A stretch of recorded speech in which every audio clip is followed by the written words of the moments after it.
চিরাচরিত ঐতিহ্য মেনেই শালগ্রাম শিলা অভিষেকের মাধ্যমে জন্মাষ্টমী মহোৎসব পালিত হল নবদ্বীপের ধামেশ্বর মহাপ্রভু মন্দিরে।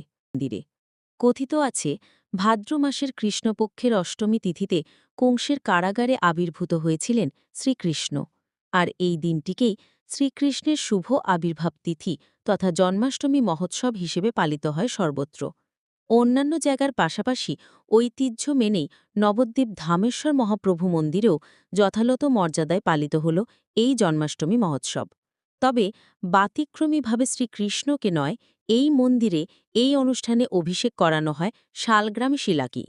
এক বছরও তার ব্যতিক্রম হয়নি। বৃন্দাবন যেমন বৃন্দাবনচন্দ্র শ্রীকৃষ্ণের, তেমনি নবদ্বীপচন্দ্র শ্রী গৌরাঙ্গের। তবে ভক্তজন বিশ্বাস করেন শ্রী গৌরাঙ্গ নদের নিমাই হল শ্রীকৃষ্ণের অবতার। নবদ্বীপের ধামেশ্বর মন্দিরে তাই প্রাণের দেবতার অভিষেকের অনুষ্ঠানে কোনো রকম ত্রুটি থাকবে না, এটাই তো স্বাভাবিক। এদিনও ধামেশ্বর মহাপ্রভুকে সাজিয়ে তোলা হয় এক লাবণ্যময়ী রূপে। গায়ে ছিল স্বর্ণ রৌপের বিভিন্ন অলঙ্কারে, গলায় ছিল সুদৃশ্য মালা।